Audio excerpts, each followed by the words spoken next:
دو کلمے ہیں جو کہ رحمان کو بہت ہی زیادہ محبوب ہیں، پسند ہیں۔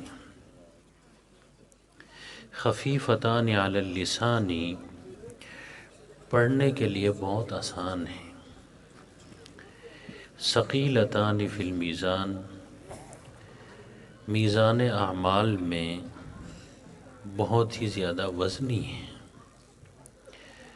سبحان اللہ و بحمدہ سبحان اللہ العظیم، پہلا کلمہ ہے سبحان اللہ و بحمدہ، دوسرا ہے سبحان اللہ العظیم۔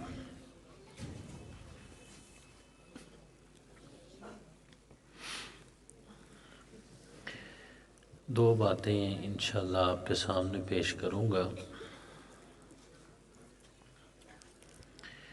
پہلی بات تو یہ بخاری شریف کی آخری حدیث کے حوالے سے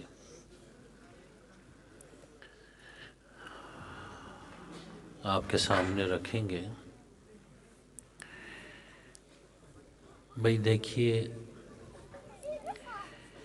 اللہ رب العزت کی بڑی مہربانی ہے، اس کا بڑا شکر ہے کہ ہمیں اس دینی مجلس میں دینی علم کے حوالے سے، دین کی نسبت سے اللہ نے ہمیں یہاں سب کو اکٹھا کیا۔ اور یاد رکھیں کہ اللہ کی توفیق کے بغیر تو بندہ ایک قدم بھی نہیں اٹھا سکتا۔ مجھے وہ مشہور بات یاد آ رہی ہے کہ ایک بادشاہ سلامت نواب صاحب سفر پہ جا رہے تھے۔ ایک ان کے گھوڑے کا لگام پکڑے خادم، ملازم، غلام ان کے ساتھ ہی تھا۔ مسجد آ گئی تو غلام چونکہ نمازی تھا، کہنے لگا جی سرکار یہ نماز کا وقت ہے، مسجد بھی آ گئی ہے، اگر مجھے اجازت ہو میں نماز پڑھ لوں؟ کہنے لگا ہاں ہاں صوفی پڑھ لو، کیا بات، کوئی بات نہیں پڑھ لو۔ وہ اندر چلے گئے۔ نواب صاحب دروازے پہ کھڑے ہیں، گھوڑے کے اوپر بیٹھ کے دروازے کے اوپر۔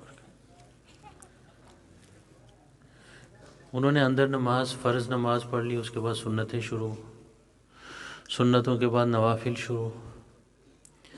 دیر ہو گئی، نواب صاحب کو بڑا غصہ آ گیا، کہنے لگے وہ صوفی باہر تو نکلو، کیا ہو گیا، اندر ہی بیٹھنا ہے۔ تو انہوں نے کہا کہ جی میں تو باہر آ رہا ہوں، نکلنے کی کوشش کر رہا ہوں، دیکھو نا یہ مجھے روک رہے ہیں۔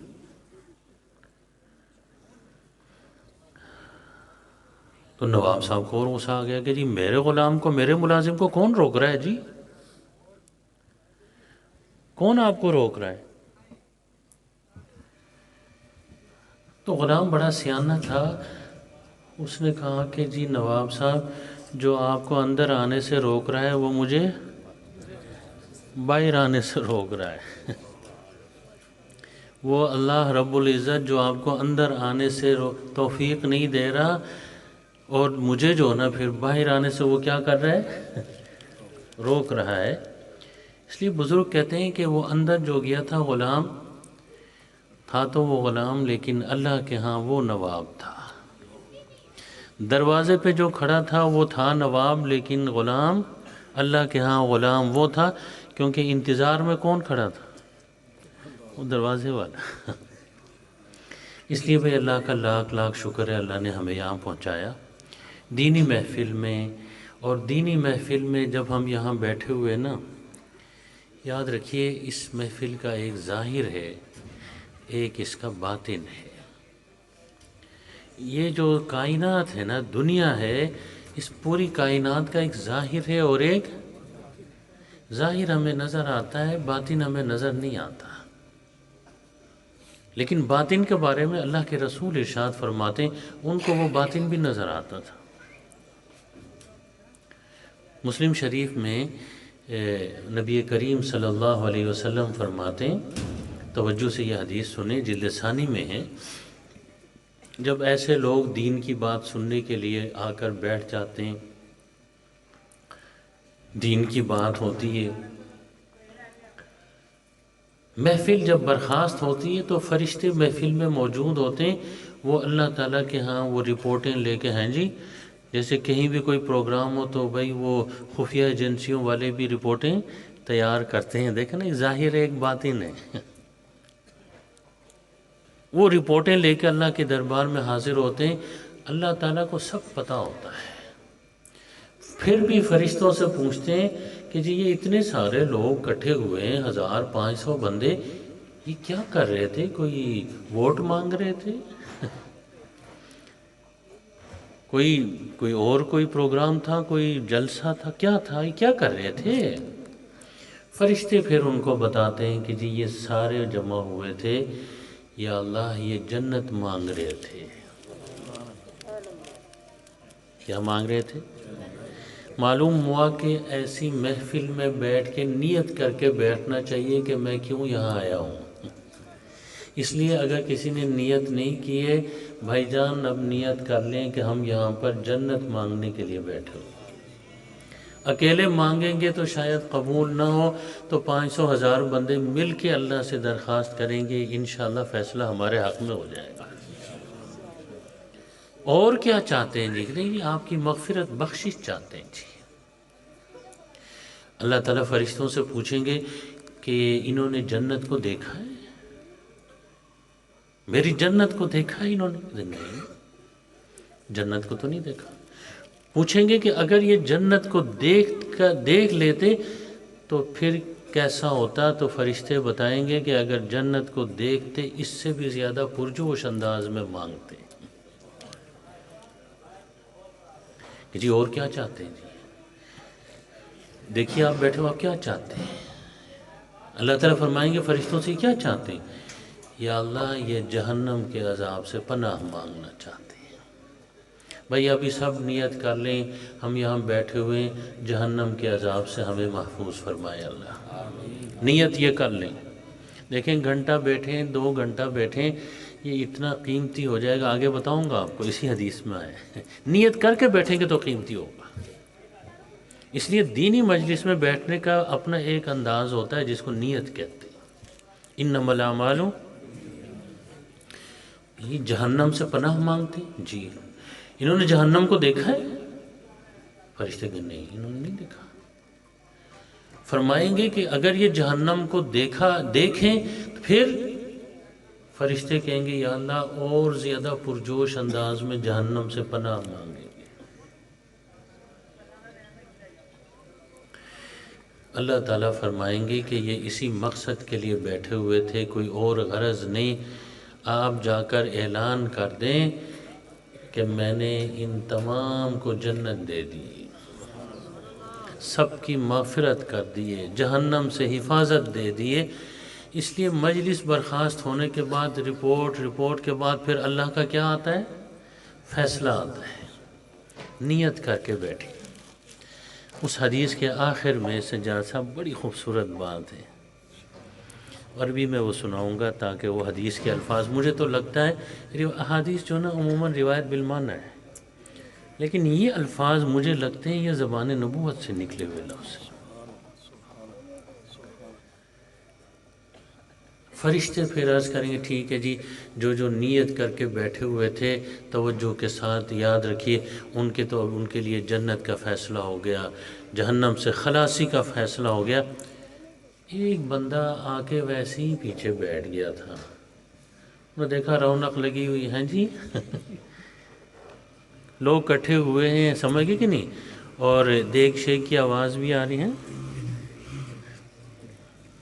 قریب ہی آواز، وہ رونق لگی ہوئی ہے، وہ ویسے ہی پیچھے آ کے بیٹھا ہوا، اس نے کوئی نیت، اس نے کوئی ارادہ نہیں کیا، اس کے یہاں کوئی دینی جو ہے نا سوچ نہیں تھی، ویسے ہی پیچھے آ کے بیٹھے، چلو کیا ہو رہا ہے ہم بھی دیکھیں جی۔ اللہ تعالیٰ نبی کریم صلی اللہ علیہ وسلم فرماتے ہیں، صحیح حدیث ہے، مسلم شریف جلد ثانی میں، کوئی ضعیف روایت نہیں ہے، عربی میں وہ سناتا ہوں، اتنے ان الفاظ میں مٹھاس ہے کہ عربی جاننے والے جانتے ہیں. اللہ فرمائیں گے ہم القوم لا یشقا بہم جلیسہم، ہم القوم لا یشقا بہم جلیسہم ولا یخاف انیسہم. اللہ تعالیٰ فرمائیں گے کہ بھائی یہ جو لوگ بیٹھے ہوئے ہیں میرے دین کے حوالے سے، یہ اتنے قیمتی لوگ ہیں کہ ان کے پاس ویسے بھی بیٹھنے والا محروم، ان کے پاس ویسے بھی بیٹھنے والا کیا نہیں ہوتا. کہتے ہیں کہ ان سے جو مانوس ہے وہ خوف زدہ لا یخاف انیسہم. وہ جو پیچھے ویسے ہی بیٹھا ہوا فرمائیں گے اس کی بھی بخشش کر دو. یہ مجلسیں دین کے حوالے سے، دین کی نسبت سے اتنی اللہ کے ہاں ان کی قدر ہے، اتنی ان کی قیمت ہے. ہم القوم لا یشقا بہم ولا یخاف انیسہم. اتنے پیارے الفاظ ہیں یہ، لیکن نیت کر کے بیٹھیں. ہم القوم لا یشقا، اس پر میں بات، میری ذہن میں بات آ رہی، جب پڑھاتا ہوں طلباء کو بھی بتاتا ہوں. دیکھیے ہم القوم لا یشقا بہم جلیسہم، کیا مطلب؟ یہ ایسے لوگ ہیں کہ ان کے ساتھ بیٹھنے والا کیا نہیں ہوتا، محروم. معلوم ہوا کہ نیک اور متقی اور پرہیزگار لوگوں کی جو صحبت ہوتی ہے بڑی کام کی چیز ہوتی ہے. جب نیک لوگوں کے ساتھ کوئی بیٹھتا ہے، ان کی صحبت میں بیٹھتا ہے، ان کی مجلس میں محفل میں بیٹھتا ہے، یاد رکھیے اللہ کے ہاں اس کی بڑی قدر ہوتی ہے، بڑی عزت ہوتی ہے اس کی. نصیحت یہ، اب میں کوئی خطیب تو ہوں نہیں کوئی تقریر کروں، سمجھ گئے کہ نہیں. نصیحت یہ ہے کہ اس دور میں یاد رکھیے نیک علماء، طلباء، حافظ قرآن، نمازی، ایسے لوگوں کی صحبت اختیار کریں. یہ ایسے لوگ ہیں ہم القوم لا یشقا بہم ولا یخاف انیسہم. اس چیز کا خیال، اپنی صحبت کا خیال رکھیں. آپ کس بندے کے ساتھ بیٹھ رہے ہیں؟ لازمی بات ہے شرابی کے پاس بیٹھیں گے تو شراب، نمازی کے پاس بیٹھیں گے تو نمازی. ماحول انسان کو بناتا ہے بھائی، ماحول بناتا ہے. اپنے ماحول کا خیال رکھیں. اچھے ماحول، بچوں کے لیے بھی اچھے ماحول کا انتظام کریں. مدرسے میں پڑھتے ہیں، اسکول میں پڑھتے ہیں، کالج میں پڑھتے ہیں، ماحول اچھا ہونا چاہیے، اچھے لوگوں کی صحبت ہونی چاہیے، اچھی لوگوں کی محفل میں. اس لیے تو یاد رکھیے کہ اتنی اچھے لوگوں کی سیال کوٹ میں محفل ہوئی. میں اپنے بیٹے کو بھی ساتھ لایا ہوں. میں نے کہا تم بھی چلو، تو میں نے کہا پیچھے ویسے ہی بیٹھ جاؤ ویسے ہی بیٹھ جاؤ، تمہارے بارے میں بھی اوپر عرش پر اچھے فیصلے ہو جائیں گے، اس لیے ساتھ لایا ہوں.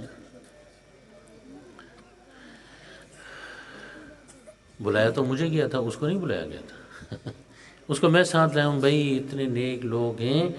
یا لوگ پوچھتے ہیں کہ جی مدرسوں میں کیا ہوتا ہے؟ جی ہر ایک پوچھتا مدرسوں میں کیا ہوتا ہے، مدرسوں میں کیا ہوتا ہے. بھائی مدرسوں میں کیا ہوتا ہے؟ آ کر دیکھو نا، یہ سارے لوگ بیٹھے ہوئے دین کی نسبت سے بیٹھے ہیں. کوئی قرآن پڑھ رہا ہے، کوئی حدیث پڑھ رہا ہے، کوئی فقہ اسلامی پڑھ، اور کیا ہو رہا ہے. ایک مرتبہ بھی آپ نہیں سوچتے کہ اسکولوں میں کیا ہو رہا ہے، کالجوں میں کیا ہو رہا ہے، یونیورسٹیز میں کیا ہو رہا ہے.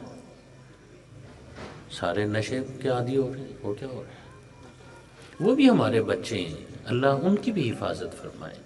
لیکن جو لوگ مدارس پہ اعتراض کرتے ہیں، مجھے ان سے یہ گلہ ہے کہ کبھی ان کے بارے میں بھی سوچیں. بڑا وہ کہتے ہیں ہاں جی نصاب تبدیل کر رہے ہیں جی، وہ کہتے ہیں کہ جی دنیاوی چیزیں جو نا آپ اپنے درس نظامی کے نصاب میں شامل کر لیں. بہت اچھی بات ہے، لائن جی ہم شامل کریں گے. زمانے کے ساتھ، وقت کے ساتھ چلنا ضروری ہے. لیکن ہماری بھی ایک گزارش ہے نا جی، آپ کہتے ہیں یہ دینی مدارس میں اسلام کافی زیادہ ہو گیا ہے، اس میں تھوڑی سی دنیا بھی داخل کریں. ٹھیک، آپ مجھے بتائیں کہ یہ اسکولوں میں، کالجوں میں جو اسلامیات کی کتاب ہے اس میں کتنا اسلام ہے؟ میں تو سارا دیکھ چکا ہوں سب، اس میں کتنا اسلام ہے. اس میں بھی تھوڑا اسلام بڑھا دیں، اس کی توفیق بھی آپ کو ہو جائے کہ وہ بھی ہمارے بچے، مسلمانوں کے بچے، پاکستانی بچے، ان میں تھوڑا سا اسلام کو بڑھا دیں تاکہ بیلنس ہو جائے نا۔ ہمیں تو آپ کہتے ہیں کہ جی تھوڑی سی جو نا بھائی دنیا بڑھا دیں، اچھی بات ہے، ہم کہتے ہیں ٹھیک ہے، اچھی بات ہے، کوئی غلط بات تو نہیں۔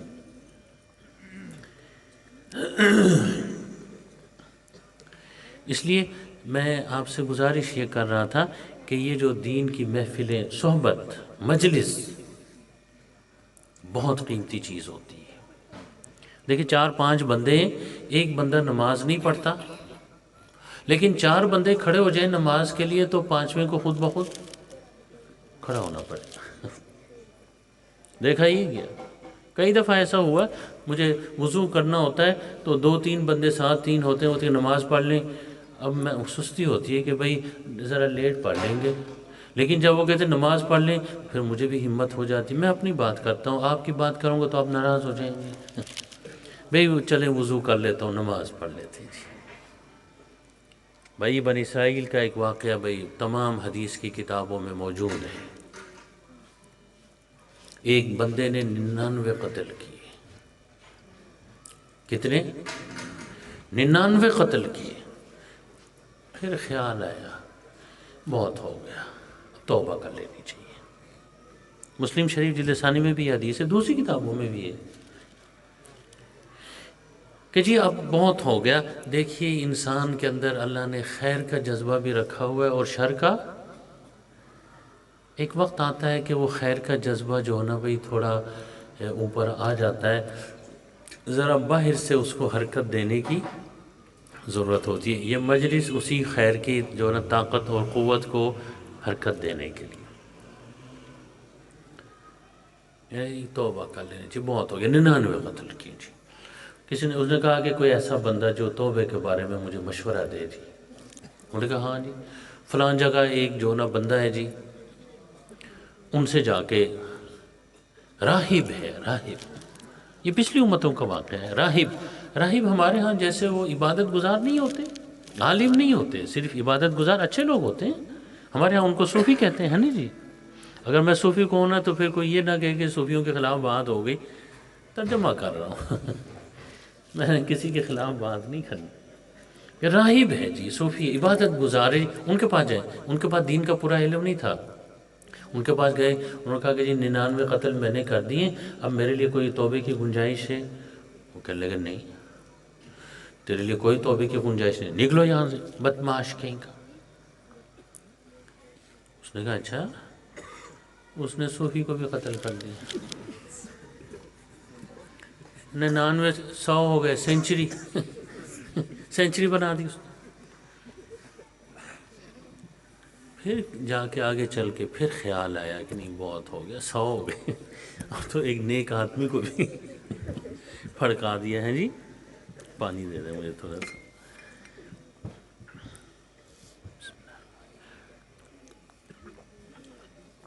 پھر کسی سے مشورہ کیا کہ بھئی کوئی اللہ کا بندہ ہو جو میں نے توبہ کرنی ہے، میں اس سے رابطہ کروں، کہ لے کہ ہاں فلان جگہ صاحب علم ہے،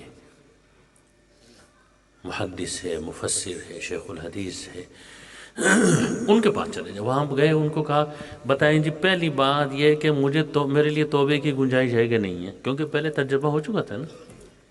وہ صاحب علم تھے، کہنے لگے کیوں نہیں، جب تک سورج مغرب سے طلوع نہیں ہوتا آپ کے لیے توبے کی گنجائش ہے۔ اس نے کہا بہت اچھی بات ہے، تو ان کے ہاتھ پہ بیعت کر کے توبہ کر لی۔ توبہ کرنے کے بعد دیکھیں اس نیک آدمی نے کیا مشورہ دیا۔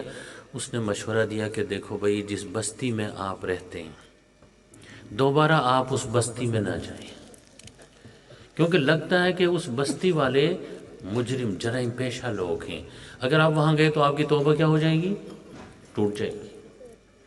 فلان جگہ ایک بستی ہے، وہاں کے سارے لوگ نیک لوگ ہیں جی، آپ وہاں چلے جائیں اور انشاءاللہ آپ کی توبہ کیا ہو جائے گی، مستحکم ہو جائے گی۔ صرف توبہ کرنے سے نہیں، توبے کی آبیاری کی ضرورت ہوتی ہے، پودا لگاتے ہوئے پانی بھی دیتے ہیں۔ کیا چیز ہے، ماحول دیکھنا۔ وہ بستی والے نیک ہیں تو لہٰذا وہ توبہ جو ہے نا ٹوٹے گی نہیں آپ کی. آپ وہاں چلے جائیں. روانہ ہو گئے. کہتے راستے میں ان کا انتقال ہو گیا. فرشتے آ گئے، عذاب والے فرشتے. ان کا یہ ہمارا مال ہے، 100 قتل کیے اس نے ہم اس کو لے جائیں گے. دوسری طرف رحمت کے فرشتے آ گئے. انہوں نے کہا توبہ کر چکا ہے، نیک لوگوں کی بستی اور نیک ماحول کی طرف جا رہا تھا، یہ ہمارا مال ہے، ہم لے جائیں گے. فیصلہ یہ ہوا کہ بھئی نیک لوگوں کی بستی کی طرف جو ہے نا بھئی زمین ناپی جائے، اور برے لوگوں کی جو بستی ہے اس کی زمین ناپی جائے. نیک لوگوں ناپنے کے بعد پتہ چلا کہ یہ نیک لوگوں کی بستی کے قریب تھا. اللہ کی طرف سے حکم ہوا کہ بھئی رحمت کے فرشتے اس کو اٹھا لیں. صحبت کا اثر، ماحول کا اثر ہوتا ہے. دعا یہ فرمائیں کہ اللہ رب العزت ہم سب کو نیک ماحول عطا فرمائے، ہمارے بچوں کو بھی نیک ماحول عطا فرمائے، نیک صحبت، اچھے لوگوں کی مجلس اور محفل عطا فرمائے. دیکھیے یہ حدیث آپ کے سامنے بخاری شریف کی. اس میں ایک نیکی کا ذکر ہے. دیکھیے فرمایا 2 کلمے اللہ کو بہت پسند ہیں جی. کلمتان، 2 کلمے اللہ کو یہاں سجاد صاحب توجہ فرمائیں، کلمے سے مراد کلام ہے. کیونکہ یہاں نا سبحان اللہ و بحمدی ایک کلام ہے، سبحان اللہ العظیم دوسرا. یہ کلمہ نہیں ہے. کلمہ تو آپ پڑھ چکے ہیں بھائی، لفظ وضع لمانا مفرد، یہ مفرد نہیں ہے. سبحان اللہ و بحمدہ اسبح سبحانہ، دیکھا جملہ ہے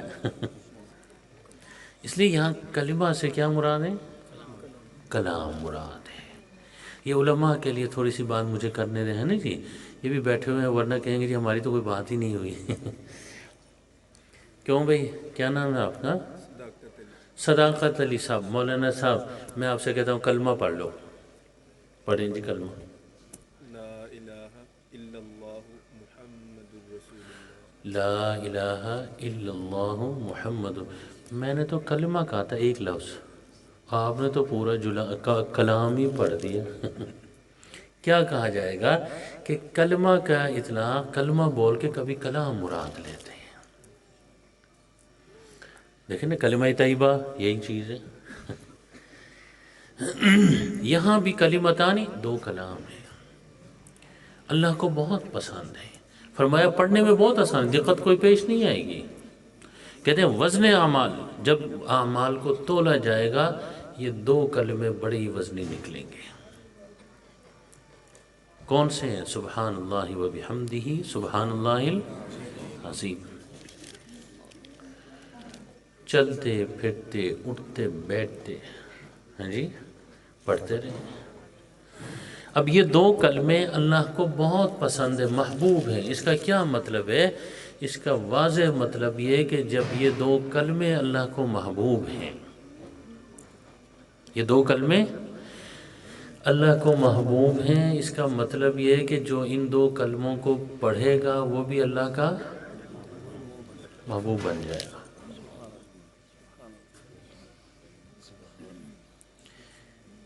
سجاد صاحب اگر آپ اجازت دیں اس کی مثال دے دوں. بیٹے کو ساتھ لایا ہوں تاکہ مثال بھی دے دوں. اچھا یہ چھوٹا بیٹا ہے میرا، تھوڑا اس کے ساتھ جو ہے نا وہ جسے کہتے ہیں نا کہ وہ مجھے یہ جو ہے نا بھائی وہ محبت اس کے ساتھ زیادہ ہے. گھر میں ہمارے یہ کہ کوئی غلطی کرے نا، کوئی برتن توڑ دے، میں کہتا ہوں بھائی گلاس توڑا ہے، اپنے جیب خواہش سے گلاس لا کے رکھ لو. کپ توڑ دیے، کپ لا کے ڈال دو. اس لیے کپ نہیں ٹوٹتے. جزا و سزا کا نظام، اگر یہ نظام نہ ہو تو ملک ٹوٹ جاتے ہیں، بنگلہ دیش بن جاتا ہے. جزا و سزا کا نظام کیوں توڑے ہیں؟ وجہ بتاؤ. اچھا یہ چھوٹے تھے، ابھی تو بڑے ہو گئے ہیں، اب تو کبھی یہ بھی جو ہے نا بھائی کب توڑ دیتے. کبھی گلاس ٹوٹ جاتا ہے ان کے ہاتھ سے نیچے گر کے، اس کو پکڑ کے پھر سارے لے آتے، جی گلاس توڑا اس نے چونکہ مجھے ان سے محبت زیادہ ہے تو مجھے ان کو سزا دینے کو دل نہیں چاہتا۔ جن کے ساتھ محبت ہوتی ہے ان کو سزا، صوفی یاد رکھیں، ان کو سزا نہیں دی جاتی، ان کے ناز نخرے اٹھائے جاتے ہیں۔ یہ دو کلمے اللہ کو محبوب ہیں، ان کے پڑھنے والا بھی اللہ کا محبوب ہوگا، اللہ اس کے ناز نخرے اٹھائیں گے، اس کی غلطیوں پہ اس کو سزا نہیں دیں گے۔ یہ جو ہمارے صوفیاء کرام وظیفہ بتاتے ہیں نا، سبحان اللہ سبحان اللہ، اگلا کہتے ہیں یہ کیا کر رہے ہو بھائی، یہ اللہ اللہ کرنے دو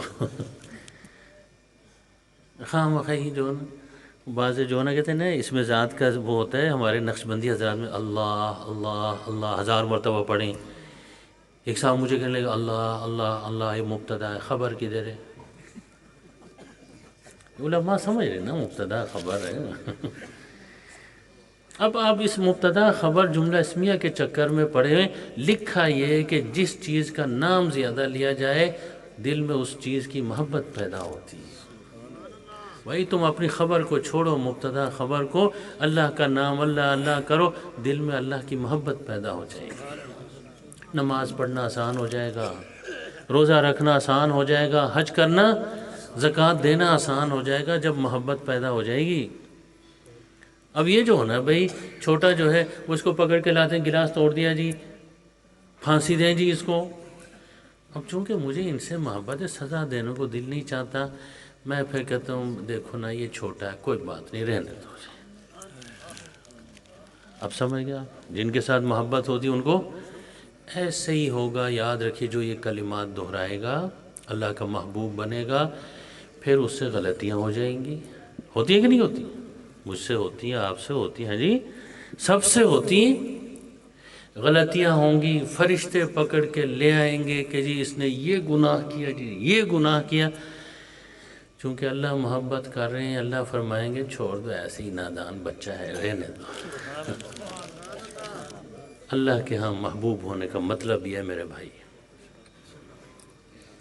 یہ اس لیے ان کو ضرور پڑھا کریں۔ اور امام بخاری نے یہ کلمات نا، سبحان اللہ و بحمد، یہ کلمے، اب یہ سوال ہے کہ یہ کلمے اللہ کو محبوب کیوں ہیں؟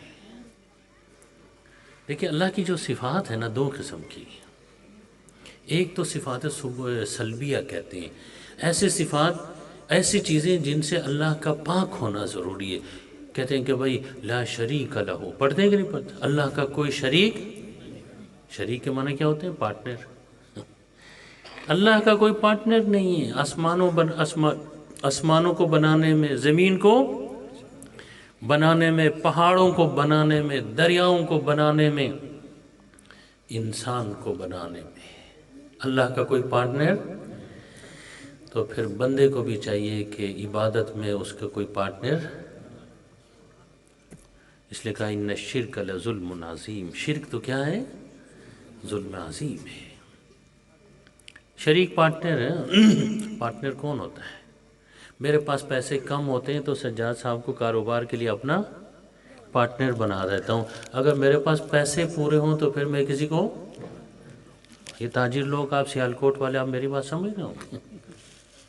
اللہ کا لا شریک لہ، اللہ کا کوئی پارٹنر نہیں، کیونکہ اللہ تعالیٰ کے اندر کوئی ایسی کمزوری نہیں ہے، زمین کو بنانے میں، آسمان کو بنانے میں، دریا کو بنانے میں، انسان کو بنانے میں، اسی نے بنایا۔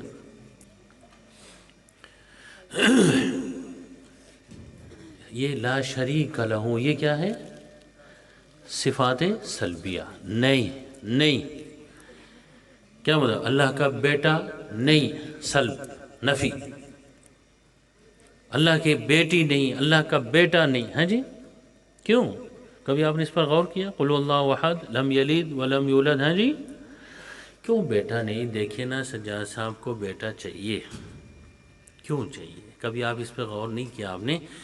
کیونکہ سجاد صاحب نے بوڑھا ہونا ہے، بیٹا کیا بنے گا؟ بڑھاپے کا۔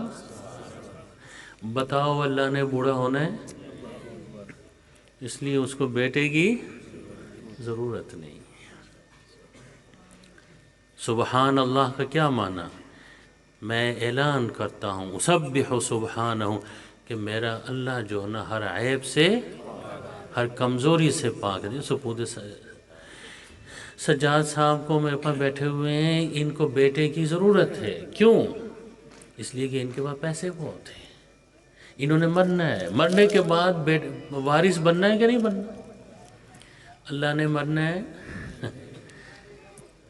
دیکھیں آپ پڑھتے ہیں یہ سورہ جو ہے نا بھائی، جو ہے نا بھائی یہ آیت کرسی پڑھتے ہیں، اللہ لا الہ الحی القیوم، زندہ جاوید ذات، سدا بہار، کبھی اس کی ذات پہ خزاں طاری نہیں ہوگا، بیٹے کی اس کو ضرورت۔ سبحان اللہ و بحمدہ، دیکھا سبحان اللہ کا یہ معنی، نہ کوئی شریک ہے اس کا، نہ کوئی بیٹا ہے اس کا، نہ ضرورت ہی نہیں۔ صفات سلبیہ، وَبِحَمْدِهِ میں صفات ثبوتیہ، کہ جتنے بھی کمالات ہیں اللہ ہر چیز پر قادر ہے۔ قدرت یہ کیا چیز ہے؟ صفات ثبوتیہ میں سے، صفات کمال میں سے۔ اللہ علیم ہے، علم والے ہیں، اس لیے جو علم حاصل کرتا ہے اللہ کے قریب ہوتا ہے، کیونکہ اللہ کی صفات کی جھلک اپنے اندر پیدا کرتا ہے۔ اب دیکھیے سبحان اللہ و بحمدہ میں صفات ثبوتیہ کا، صفات سلبیہ سب کا ذکر ہو گیا، تو یہ سبحان اللہ و بحمدہ توحید کا کلمہ ہے۔ اللہ کا بیٹا کوئی نہیں، بیٹی نہیں، شریک، توحید اللہ کو بہت پسند ہے، اس لیے یہ کلمات اللہ کو بہت پسند ہے۔ یاد رکھیے ہمارے بزرگ جتنے بھی وظیفے بتاتے ہیں ان کے اندر کوئی نہ کوئی سبق ضرور ہوتا ہے، یہاں پر توحید کا سبق موجود ہے۔ بندہ ہر وقت سبحان اللہ و بحمدہ سبحان اللہ العظیم توحید کا اعلان کرتا رہے، اللہ خوش ہوتے ہیں کہ یہ بندہ مجھے میرے وحدانیت کے اوپر ایمان رکھتا ہے، توحید کی وجہ سے۔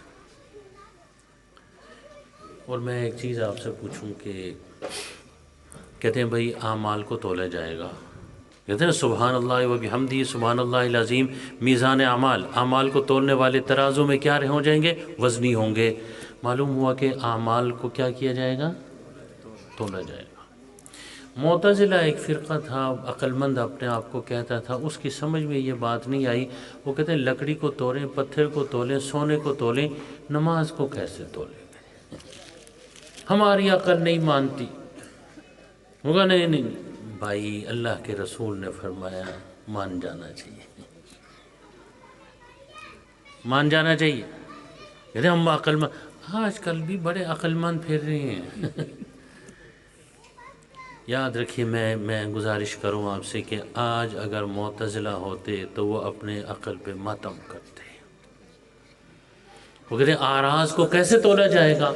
بھائی دیکھیے، یاد رکھیے کہ جو ہے نا بھائی ایک چھوٹی سی مشین ہو، تھرمامیٹر ہے، وہ منہ میں رکھتے ہیں، رکھنے کے بعد جو ہے نا بھائی کتنا ٹیمپریچر ہے، بخار ہے آپ کے جسم میں، وہ آپ کو بتا دیتا ہے 102 103 100۔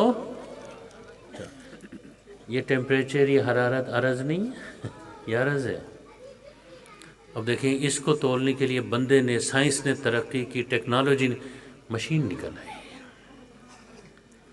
دیکھا بلڈ پریشر، مشین یہاں باندھتے ہیں بھائی، دکھاتے ہیں بھائی، نکل آتا ہے کتنے بھائی جو نا اتنا جو نا بلڈ پریشر ہے بھائی، دیکھا اعراض ہیں، ان اعراض کو تولا جاتا ہے۔ شوگر، یہ خون کا تھوڑا سا قطرہ لے کے کہتے ہیں اتنی شوگر ہے۔ انسان نے اتنی ترقی کی ہے کہ بھائی عجیب عجیب چیزوں کو ہاں ہر چیز کو تولنے کی مشین، ترازو الگ۔ انسان نے بھائی یاد رکھیے ٹیمپریچر کو تولنے کے لیے ایک مشین بنا دی، تو کیا اعمال کو تولنے کے لیے اللہ مشین نہیں بنا سکتے، کوئی ترازو نہیں بنا سکتے؟ ایسے عقل مند بہت پھرتے رہے لیکن ان کی عقل پیچھے رہ گئی، وہی آگے نکل گئی۔ دنیا نے ترقی کی تو وہی کے اوپر جو ہے نا مہر تصدیق سب کری، یہی ٹھیک ہے۔ اور یہ کہ تولتے کس چیز کو ہیں بھائی؟ میں کہا نا سوال تولتے کس چیز کو ہیں؟ میں بتا دیتا ہوں، یاد رکھیے قیمتی چیز کو تولتے ہیں، بیکار چیز کو نہیں تولتے۔ معلوم ہوا کہ یہ جو اعمال نماز روزہ حج زکوٰۃ ہم وہ کرتے ہیں بہت قیمتی چیز ہیں، ان کو تولا جائے گا۔ اور تولتے کیوں ہیں؟ تاکہ ان کا حساب کتاب کر کے ان کی قیمت ادا کی جائے۔ وقت آئے گا بھائی سبھی، وقت آئے گا، غفلت میں مبتلا نہ ہو، وقت آئے گا کہ بھائی یہ اعمال کو تولا جائے گا اور پھر ان کی قیمت لگے گی اور پھر ان کی قیمت کی ادائیگی ہوگی جنت کی شکل میں۔ ہماری ایک نماز کی قیمت دنیا میں کوئی ادا نہیں کر سکتا۔ مجھے وہ بات یاد آ رہی، سجاد صاحب، ایک صاحب جو شاعر تھے، وہ شاعری سیکھنے کے لیے ایک استاد شاعر کے پاس گئے، شعر سیکھتے رہے، شعر و شاعری سیکھتے رہے، سال ان کے پاس گزار کے پھر واپس آئے۔ آتے ہوئے استاد صاحب نے ان کو ایک شعر لکھ کر دے دیا، ایک پرچی کے اوپر ایک شعر لکھ کر دے دیا اور ان کو کہا کہ جی یہ 1,00,000 روپے کا شعر ہے۔ کتنے کا؟ 1,00,000 روپے کا شعر ہے۔ اچھا میں نے لاہور بھی جاننا ہے اس لیے گھڑی دیکھ رہا ہوں سجاد صاحب، صبح سبق بھی پڑھانا ہے، اتوار کو میری چھٹی نہیں ہوتی۔ 1,00,000 روپے کا، وہ خوش ہو کے آ گئے، گھر آ گئے، والدہ کو نے کہا کہ جی بیٹا کچھ لائے ہو؟ گئے تھے وہاں میں جی، انہوں نے کہا ہاں جی 1,00,000 روپے لائے ہوں جی، ان کو دے دیا۔ بھائی یہ تو کاغذ ہے۔ والدہ نے کہا اچھا، بیٹے کا دماغ خراب ہو گیا، کاغذ کو 1,00,000 روپے کہہ رہے، لیکن وہ بضد تھا کہ میرے استادوں نے کہا یہ 1,00,000 روپے ہے جی، اس لیے استادوں کی بات مان لیں۔ والدہ نے کہا ٹھیک ہے، اگر یہ 1,00,000 روپے، گھر میں سبزی نہیں، جاؤ سبزی لے آؤ 1,00,000 روپے میں۔ وہ گئے، جا کے سبزی والے کو کہا ٹماٹر، پیاز، آلو، فلاں فلاں فلاں یہ سبزیاں دے دیں، دے دیا۔ ان کو کہا بھئی یہ 1,00,000 روپے لے لیں، آپ کے جتنے بنتے ہیں وہ رکھیں، باقی مجھے واپس کر دیں۔ سبزی والا اس کو دیکھ کے حیران ہو گیا کہ اس کا دماغ چل گیا، پاگل ہو گئی یہ کاغذ کو کیا، ان کو پرچی ان کو دے دی، وہ سبزی واپس، نکلو یہاں سے، نکال دیا۔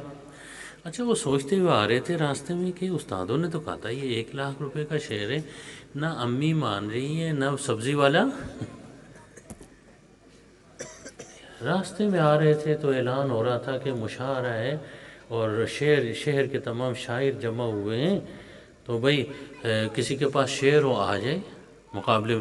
وہ بھی جا کے بیٹھ گئے، کسی کے پاس شعر ہے جی؟ وہ کہا میرے پاس ہے جی، لاؤ مقابلے میں۔ وہ شعر لے آئے، پڑھا اسے، تو جو جج حضرات تھے انہوں نے دیکھا آخر میں اعلان ہوا کہ یہ جو ایک شعر ہے یہ شعر پہلے نمبر پہ آ گیا، اور پہلے نمبر کے شعر کا انعام ہے 1,00,000 روپے۔ بھائی میں کیا کہنا چاہتا ہوں؟ کہنا یہ چاہتا ہوں نماز پڑھ کے ہم اگر اس کی قیمت سبزی والے سے پوچھیں گے وہ کیا پاگل ہے؟ نماز پڑھ کے، اچھا بخاری شریف پڑھنے کے بعد ہم اس کی قیمت جو نا بھائی کس سے پوچھیں؟ سبزی والے سے پوچھیں، یہ پاگل ہے۔ امی والدہ سے پوچھیں، وہ کہ بھائی یہ کیا، یہ تو کاغذ ہے، 1,00,000 روپے کدھر سے آ گیا؟ یاد رکھیے اس نماز کی قیمت کس نے ادا کرنی ہے؟ اللہ رب العزت نے ادا۔ اتنی بڑی قیمت ہے کہ دنیا کا کوئی بادشاہ اس کی قیمت ادا، روزے کی قیمت، حج کی قیمت، دین کے علم کی قیمت۔ اس لیے میں علماء سے کہتا ہوں کہ اگر یہ دنیا میں جو نا کوئی آپ کی قدردانی نہیں کرتا، گھبرانے کی بات، ہر کام اپنے وقت پہ ہوتا ہے۔ ان اعمال کو تولنے کا بھی ایک وقت مقرر ہے، وہ قیامت کا دن ہے کہ وقت، اور اس وقت تولا بھی جائے گا اور اس وقت پھر ان کی قیمت بھی ادا کی جائے گی۔ بعض علماء بڑے دل تنگ ہوتے ہیں کہ جی ہم نے اتنا پڑھا جی تو پھر آگے جو ہے نا بھئی ہمیں نوکری نہیں مل رہی، پیسے نہیں مل رہے۔ بھئی دیکھیں آپ کی قیمت تو کوئی ادا نہیں کر سکتا، آپ تسلی رکھیں، اس کا ایک وقت آئے گا۔ جب وقت آتا ہے نا بھئی سجاد صاحب، دیکھیں چھوٹا بچہ پیدا ہوتا ہے، پیدا ہو گیا، اب آپ جو ہے نا دعا کر رہے ہیں کہ یا اللہ اس کی داڑھی نکل آئے۔ سجاد صاحب ہم سب کو لے کے ختم یاسین ختم پڑھ رہے ہیں کہ جی اس کی داڑھی نکل آئے تاکہ ثواب ملے اس کا۔ ہاں جی داڑھی نکل آئے گی نہیں، لیکن جب وقت آئے گا تو داڑھی خود بخود نکل آئے گی۔ بھائی دانت، چھوٹا بچہ پیدا ہوا کہتے ہیں کہ بھائی دانت نکل آئے، اس کے دعائیں کر رہے ہیں بزرگوں سے کہ دانت نکل آئے، نہیں نکلیں گے، لیکن جب وقت آئے گا تو خود بخود نکل آئیں گے دانت۔ بھائی اس لیے ہر کام کا ایک وقت ہوتا ہے۔ یہ جو اعمال صالحہ ہیں، یہ جو اخلاق حسنہ ہیں، ان کے تولنے کا بھی ایک وقت ہے، ان کی قیمت لگنے کا بھی ایک وقت ہے، ان کی قیمت کی ادائیگی کا بھی، اور وہ وقت ہے قیامت کا دن۔ انتظار کرنا پڑے گا۔ آپ کہ جی انتظار کا، ہم تو انتظار نہیں کر سکتے، دنیا میں ہر چیز کا آپ انتظار کرتے ہیں کہ نہیں کرتے؟ آپ گندم کا بیج ڈالتے ہیں تو اگلے دن فصل کاٹنے جاتے ہیں؟ نہیں جاتے، 6 مہینے انتظار کرتے ہیں، تب ایک دانے کے 100 دانے بن جاتے ہیں، 700 دانے بن جاتے ہیں۔ یاد رکھیے انتظار کرنا پڑتا ہے، وقت دینا پڑتا ہے۔ تو یاد رکھیے ہم دنیا کے معاملات میں، دنیا کی چیزوں میں ہم انتظار کرتے ہیں، لیکن جب آخرت کی بات آتی ہے کہ جی ہم انتظار کریں تو کہتے ہیں نہیں نہیں ابھی ملنا چاہیے۔ نماز پڑھ کے نکل کے آتے ہیں، دروازے پہ کہیں بندے کا خیال ہوتا ہے یہی نقد کچھ مل جائے۔ بھائی ہر کام کا ایک وقت ہوتا ہے۔ میں یہ 2-4 باتیں میں نے آپ سے گزارش کرنی تھی، چونکہ میں نے واپس لاہور جانا ہے، تو صبح میری جو نا سبق بھی پڑھانے میں نے، تو میں آپ کے لیے دعا گو رہوں گا، آپ میرے لیے دعا گو رہیں۔ اب دعا کریں، مختصر دعا کر کے میں آپ سے اجازت لے لوں گا، باقی سجاد صاحب اپنا پروگرام آگے بڑھائیں گے۔ اچھا جی دعا کر لیں یا نکاح پڑھانے؟ نکاح پڑھانے لیں؟ نہیں نہیں بعد میں اکٹھے ہی کر لیں گے۔ اچھا جی ایک منٹ جی، ایک منٹ ایک منٹ۔ اچھا یہ مولانا صاحب نے مجھے یاد دلایا، مجھے وہ نہیں تھا، خیال نہیں آیا کہ جو بچی جو ہے نا، میرا خیال ہے بچیاں جو بچیوں کا مدرسہ ہے جو دور حدیث کر رہی ہیں، ان کو حدیث کی سند کی اجازت دی جائے، ٹھیک ہے نا جی؟ تو یہ ختم بخاری کا یہی ہوتا ہے، تو ٹھیک ہے نا جی؟ اچھا جی مسئلہ یہ ہے کہ مجھے جو ہے نا وہ جامع شفیہ کے جو 8 مشائخ ہیں، حضرت مولانا محمد مالک کاندھلوی رحمۃ اللہ علیہ، حضرت مولانا محمد موسیٰ رحمۃ اللہ علیہ، اور حضرت مولانا صوفی سرور صاحب رحمۃ اللہ علیہ، حضرت مولانا عبید اللہ صاحب رحمۃ اللہ علیہ، حضرت مولانا عبد الرحمن اشرفی صاحب رحمۃ اللہ علیہ، یہ 5 مشائخ ہیں جامع شفیہ کے۔ اس کے علاوہ میرے نانا جی تھے حضرت مولانا مستجاب صاحب رحمۃ اللہ علیہ نقشبندی، ان کی طرف سے 6، اور مولانا سرفراز خان صفدر صاحب رحمۃ اللہ علیہ گجرم والے ان کی طرف سے 7، اور دیوبند کے محتمم تھے مولانا قاسم سالمی رحمہ اللہ، قاری طیب صاحب کے بیٹے، ان کی طرف سے بھی مجھے حدیث بیان کرنے کی اجازت ہے۔ تو میری طرف سے ایک تو وہ جو بچی دور حدیث کر رہی ہیں ان کو یہ تمام میری جو 8 مشائخ سے مجھے حدیث کی اجازت ہے، ان بچیوں کو بھی میری طرف سے 8 مشائخ کے حوالے سے حدیث سنانے کی اجازت ہے، ٹھیک ہے نا؟ اور جو علماء دور حدیث کر چکے ہیں سمجھ گئے کہ نہیں، جو علماء دور حدیث کر چکے ہیں میری طرف سے ان کو بھی یہ 8 سندوں کے ساتھ حدیث بیان کرنے کی اجازت ہے، اور اللہ تعالیٰ اس میں برکت عطا فرمائے۔ اب یہ نکاح پڑھانا لائن آ جائیں۔